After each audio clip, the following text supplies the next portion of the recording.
Ito nga mga boss sa naging reaksyon dito nga ni Luka Doncic matapos nga ang kanya naging debut game dito nga para sa Los Angeles Lakers. Ano nga ba mga boss ang kanyang sinabi patungkol nga dito sa kanyang first game dito para sa LA?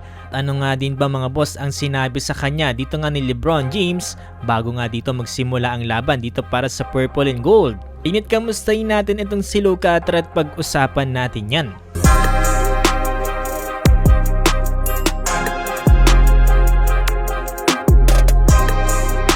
Bilis lang mga boss no, matapos ang NBA trade history, to tapos na rin ang debut game dito nga ni Luka Doncic dito nga para sa Los Angeles Lakers. So far mga boss no, so good ang pagpunta ngayon dito ni Luka dito para sa LA.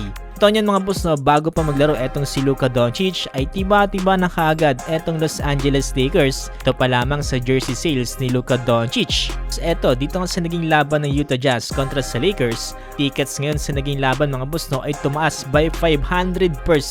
Lang naman mga boss ang ginagawa ng isang Luka Doncic sa isang NBA franchise. Giging automatic franchise player kaagad mga boss. Yan nga talaga mga boss ang nakita dito ng Los Angeles Lakers ito para kay Luka Doncic. Naman talaga lahat ng paraan ay ginawa nila para makuha itong si Luka Doncic. Dahil dito sa naging laban nila kontra sa Jazz ay tinalo nila ito sa final score 132-113. Nanguna nga dito si LeBron James with 24 points. Sinusundan dito ni Austin Reeves with 22 points, Rui Hachimura 21 points at itong si Luka Doncic 14 points. During press conference ay itinanong nga dito si Luka Doncic kung ano nga ba daw yung sinabi sa kanya dito ni LeBron James bago nga daw magsimula yung laban. Sabi dito ni Luka, be yourself. Yan daw ang sabi dito ni LeBron James sa kanya. Pero sa totoo niyan mga boss ay nakikip nga dyan ang sinabi dito ni LeBron James at ito nga mismo ang eksaktong sinabi ni LBJ. Luka, be yourself. Don't fit in. Fit out. Be yourself. Here we go. Dominate. 1, 2, 3. Dominate. Nakita naman natin mga boss no, na parang nagiging komportable na rin etong si Luka Doncic dito nga para sa Lakers.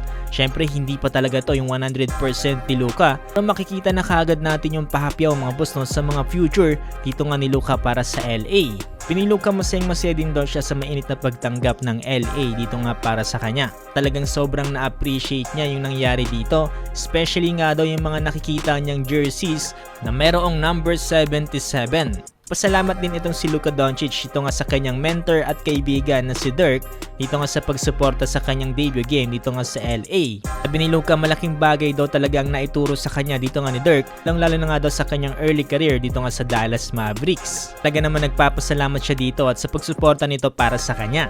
Man, just for him to show up, great friend, always looked up to him, great mentor. So for him to show up, fly all the way from Dallas was amazing and I really appreciate it. Mga po, so far so good.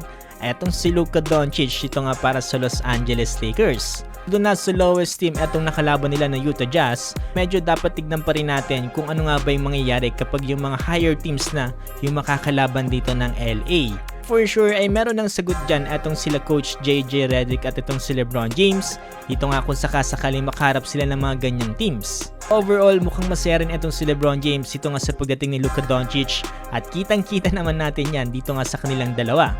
Mga boss, anong masasabi niyo patungkol dito no?